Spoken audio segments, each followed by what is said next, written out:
नमस्कार, मैं हूं प्रभाकर मणि तिवारी। आप देख रहे हैं मेरा खास कार्यक्रम पॉलिटिक्स विद प्रभाकर। पश्चिम बंगाल में बीजेपी को झटके दर झटके लगते जा रहे हैं। पहले तो अप्रैल मई में हुए विधानसभा चुनाव के नतीजों ने उसे भारी झटका दिया था। उसके बाद मुकुल राय के साथ बीजेपी नेताओं की घर वापसी का जो सिलसिला शुरू हुआ है वह थमने का नाम नहीं ले रहा है। बीते 30 सितंबर को भवानीपुर समेत 3 सीटों पर होने वाले उपचुनाव के पहले भी बीजेपी के कुछ विधायक टीएमसी में लौट आए थे। बाबुल सुप्रियो आसनसोल के जो बीजेपी के सांसद हैं, चुनाव के 10 दिन पहले ही टीएमसी में शामिल हो गए। उसके बाद अब एक और नेता जो बीजेपी के प्रदेश सचिव भी थे, सब्यसाची दत्त, वो भी टीएमसी में लौट आए हैं। और बीजेपी में भगवा खेमे में उनकी पारी बहुत छोटी रही। 2 साल पहले ही उन्होंने तृणमूल छोड़कर बीजेपी का दामन थामा था। तो आइए देखते हैं क्या है पूरा माजरा, क्यों लौटे सब्यसाची दत्त और क्या कहा राजनीतिक दलों ने।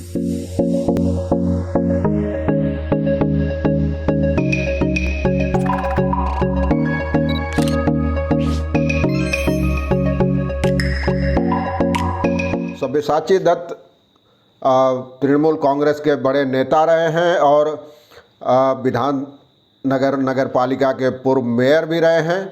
तो लेकिन ठीक 2 साल पहले 2079 के नवरात्र के दिनों में ही उन्होंने टीएमसी छोड़कर बीजेपी का दामन थाम लिया था और उनको मुकुल राय का करीबी माना जाता है। तो माना जाता है कि मुकुल राय ही उनको बीजेपी में ले गए थे। और अब जब मुकुल राय टीएमसी में लौट आए हैं, उसके बाद से ही अटकलें लगाई जा रही थी कि देर सवेर सब्यसाची दत्त भी पार्टी में लौट सकते हैं। और आज पार्टी प्रमुख मुख्यमंत्री ममता बनर्जी ने उनकी वापसी को हरी झंडी दिखा दी। तो उसके बाद उन्होंने विधानसभा जाकर संसदीय कार्य मंत्री और पार्टी के महासचिव पार्थ चटर्जी और एक अन्य मंत्री फिरहाद हकीम की मौजूदगी में तृणमूल कांग्रेस का झंडा थाम लिया और घर वापसी कर ली। तृणमूल में शामिल होने के बाद सब्यसाची ने कहा कि मैं गलतफहमी के कारण पार्टी छोड़कर चला गया था और ममता बनर्जी ने फिर मुझे वापस पार्टी में ले लिया है, तो मैं उनके प्रति आभारी हूं। अब पार्टी जो कहेगी, जिस तरह कहेगी, मैं उसी तरह काम करता रहूंगा। वैसे बीजेपी में रहने के दौरान भी सब्यसाची के खिलाफ पार्टी विरोधी गतिविधियों और टिप्पणियों के आरोप लगते रहे थे। दुर्गा पूजा के मौके पर भी दिलीप घोष के साथ, जो पूर्व प्रदेश अध्यक्ष थे, उनके साथ उनका वाद विवाद हुआ था। और इस साल पूजा होगी या नहीं, कोरोना के कारण इस पे बहस चल रही थी। तो उसी समय सब्यसाची ने पत्रकारों से कहा था कि पिछले साल चुनाव था, इसलिए दुर्गा पूजा का आयोजन किया गया, इस बार चुनाव नहीं है तो पूजा भी नहीं होगी। इस पर दिलीप घोष ने कहा था कि परंपरा के मुताबिक पूजा होनी चाहिए, वोट से पूजा को जोड़ना सही नहीं है। जिन लोगों ने पूजा का आयोजन किया था पिछले साल, उनको इस साल भी आयोजन पर विचार करना चाहिए। इसके बाद बुधवार को भी दिलीप घोष के साथ उनके मतभेद सार्वजनिक हुए थे लखीमपुर खीरी की घटना पर। वहां तृणमूल के प्रतिनिधिमंडल को जाने नहीं दिया गया, तो सब्यसाची दत्त ने उसका विरोध किया था और उसी मुद्दे पर दिलीप घोष के साथ फिर उनका मतभेद हुआ था। दिलीप घोष ने योगी सरकार के फैसले का समर्थन करते हुए मंगलवार को कहा था कि प्रशासन ने धारा 144 इलाके में लागू कर दिया है और ये एक समुचित कदम है। लेकिन अगले दिन यानी बुधवार को सब्यसाची ने कहा कि किसी आंदोलन को दबाया नहीं जा सकता धारा 144 लागू करके। यह एक लोकतांत्रिक देश है, कोई तालिबानी शासन नहीं है यहाँ। उसके बाद से ही यह कयास लगाए जाने लगे, अटकलें तेज हो गई कि सब्यसाची का तृणमूल कांग्रेस में लौटना शायद पक्का हो गया है।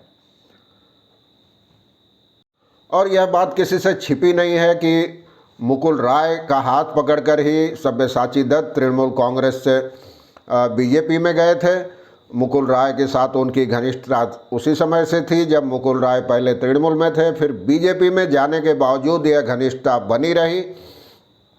और मुकुल जब तृणमूल में आ गए उसके बाद भी सब्यसाची के साथ उनकी घनिष्ठता बनी रही। सब्यसाची दत्त ने अप्रैल मई में जो विधानसभा चुनाव हुआ था बीजेपी के टिकट पर लड़े थे लेकिन हार गए थे। उसके बाद उन्होंने सार्वजनिक तौर पर पार्टी की नीतियों की लगातार आलोचना की थी। उनके खिलाफ पार्टी विरोधी गतिविधियों के आरोप भी लगे। बार बार पार्टी के प्रदेश नेतृत्व के साथ उनके मतभेद सामने आए और बीजेपी के नेताओं ने दावा किया कि सब्यसाची दत्त तृणमूल में वापसी की कोशिशें कर रहे हैं। तो बीते कुछ दिनों से जो अटकलें लग रही थी वो बृहस्पतिवार को दोपहर में साफ हो गई, दूर हो गई अटकलें। मुख्यमंत्री ममता बनर्जी ने कह दिया कि उन्होंने सब्यसाची को पार्टी में लेने पर मुहर लगा दी है, हरी झंडी दिखा दी है। वो जब विधानसभा में विधायक पद की शपथ लेने गई थी ममता, उसी समय उन्होंने कहा। और तो इससे साफ हो गया। उसके 1 घंटे के भीतर ही सब्यसाची विधानसभा पहुंचे और शाम करीब 3 बजे तृणमूल कांग्रेस में शामिल हो गए। बीजेपी के प्रदेश सचिव थे, जैसा कि मैंने आपको पहले बताया। साथ ही 30 अक्टूबर को जिन 4 सीटों पर उपचुनाव होने हैं उनमें उत्तर 24 परगना की खड़दा सीट पर भगवा खेमे ने उनको इंचार्ज बनाया था पार्टी का। इससे पार्टी भी पशुपेश में है।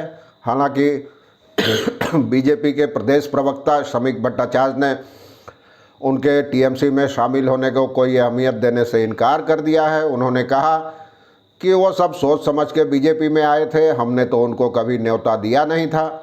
इसलिए अब आज वो बीजेपी छोड़कर भी चले गए हैं तो हम कुछ कह नहीं सकते, कोई टिप्पणी करना उचित नहीं होगा, क्योंकि बीजेपी नेताओं पर निर्भर पार्टी नहीं है बल्कि कार्यकर्ताओं पर निर्भर पार्टी है। तो ये चीज़ें चल रही है। अभी और कयास लग रहे हैं कई और नेताओं की घर वापसी के। आज के लिए बस इतना ही। आगे जो कुछ होगा मैं आपको बताता रहूँगा। धन्यवाद, नमस्कार।